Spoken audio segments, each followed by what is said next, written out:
That was a fun game. Buffalo had their chances, but they came out of Minnesota with a 23-10 loss. Let's get into it.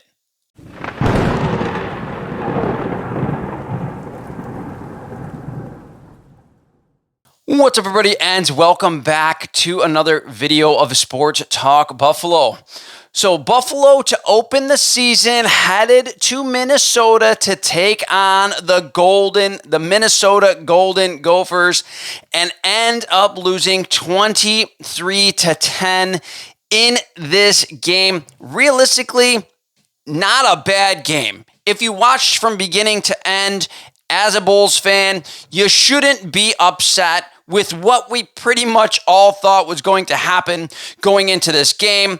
As a Minnesota Golden Gophers fan, you guys have a tremendous young quarterback who is going to do very good things as he continues to grow and learn the college game. You guys are in great hands with your young quarterback. So let's start out in this game with the positives. And what are some of the positives for the University at Buffalo? So offensively, there's not many, right? The only positive that I think I could highlight in this video is the play of Victor Snow. Now, Snow pretty much picked up right where he left off last season. He struggled a little bit early on, voiced his frustrations apparently on the sideline. They reported that during the game. Even offensive coordinator Dave Patnott had to come over and talk to him, tell him that he will get his opportunities.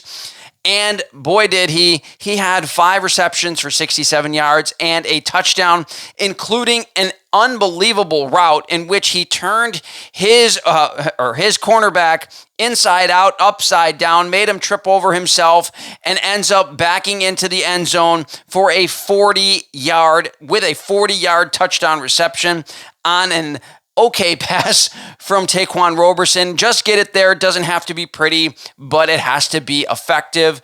Great pass by, great vision on that play in particular by Roberson to see the open Victor Snow and able to get him the ball to really trim the lead in that instance from a 2-score game to a 1-score game. Was 13-3, brought it to 13-10.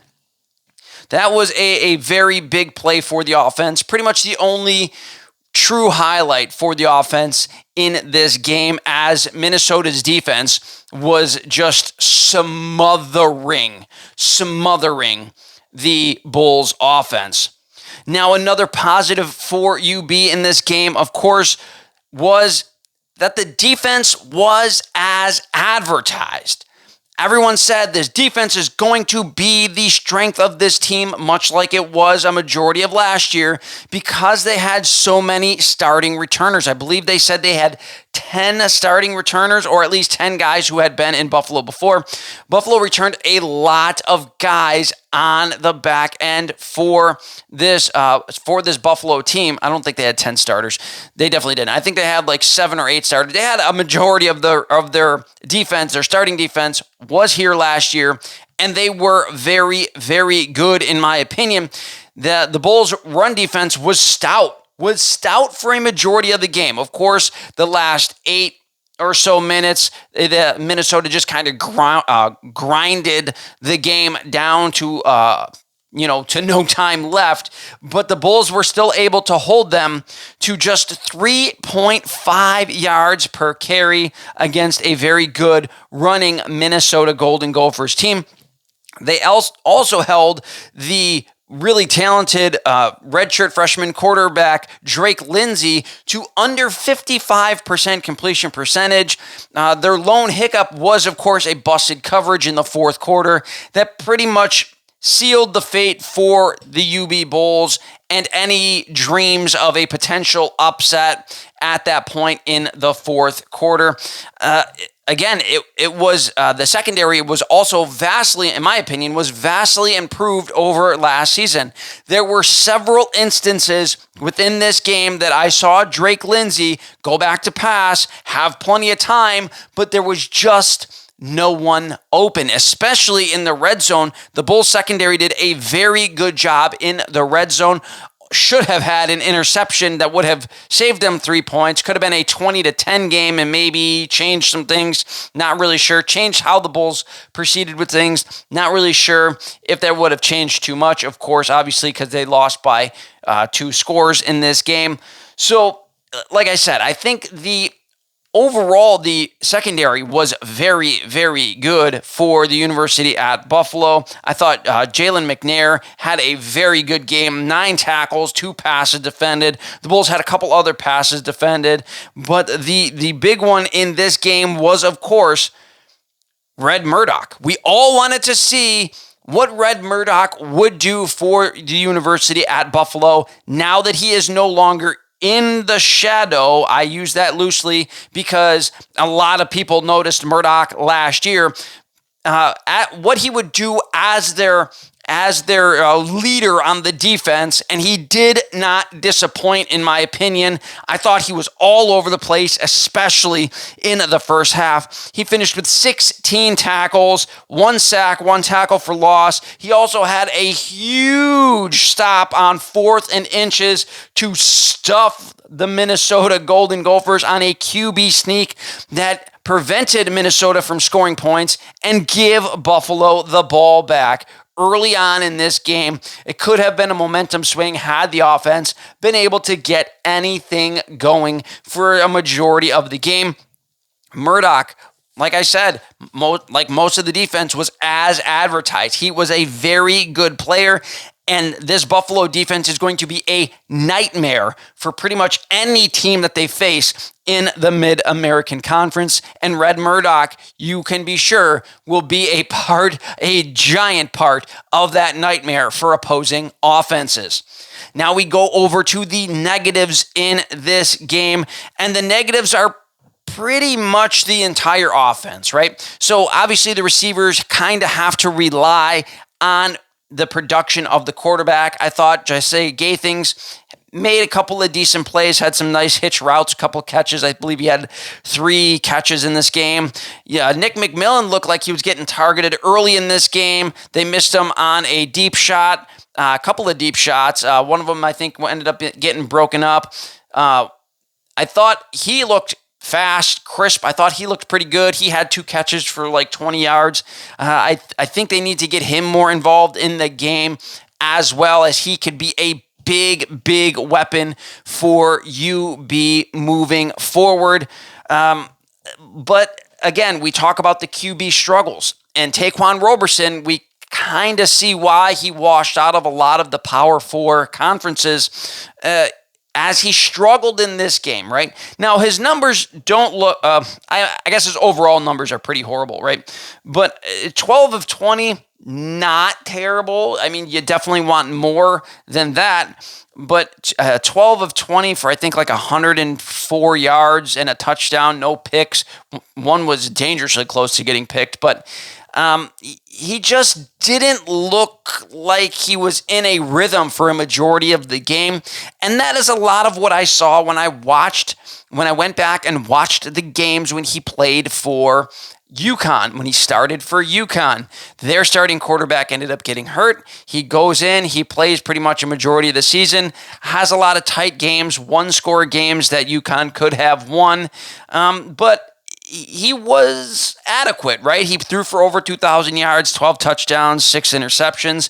I thought at times he looked very, very good for UConn, and at times he just looked discombobulated. Overall, he looked exactly like what I thought he would potentially look like. You know, he had some poor throws.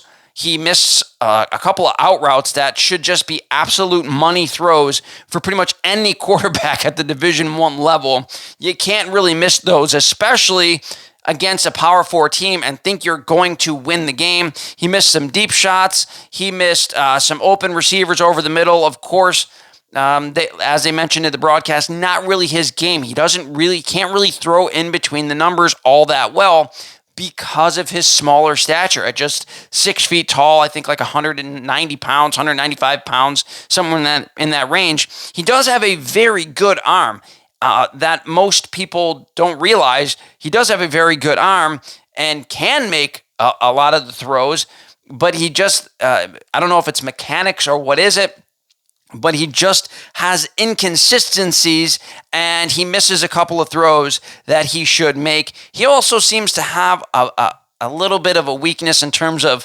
pocket awareness. It did get better, obviously, as the game went on. He was able to scramble out and make some plays out of nothing. He was, making a lot of poor decisions in my opinion, right? Missing receivers over the middle, throwing potentially into double coverage, not stepping up in the pocket, like all that pocket awareness, decision making. It was really evident in this game. He held onto the ball a little bit too long on multiple plays. I thought when he should potentially get rid of the ball quicker. It's just a lot of little things that ended up adding up into the offense overall being basically ineffective, right? The other thing that was pretty bad in this game was the Bulls' run game. It was non-existent, as L.J. Henderson was only able to muster 11 carries for 25 yards. His long carry of the day was just 6 yards, right? And obviously, it's not all on L.J. Henderson. The Bulls' offensive line had a lot of trouble opening up any sort of big holes against this Minnesota Golden Gophers team. So, again, not all on L.J. Henderson.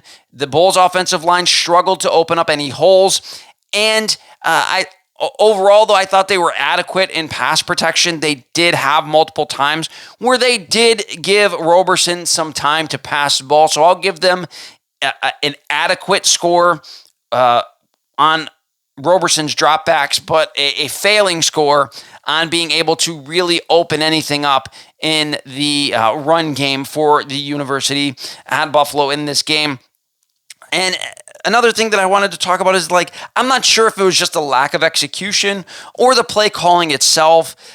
Not really a fan of some of the play calls, seemingly not a fan of some of the play calls. Again, maybe it was just execution, but some of them were kind of head scratchers in this game by Dave Patnaud. A couple of real deep shots in situations that, maybe on a 2nd and 10 where, you just need to get 5 or 6 yards to make it third and manageable. So plays like that, and that's leads into why the Bulls struggled on third down conversions. They were just 1 of 11 on third downs in this game. So, again, a lot to like about the defense. A ton to like about the defense. It was the offense that left you wanting so much more. And for Bulls fans who remember last year, that's pretty much how it was when we played against Wisconsin last year.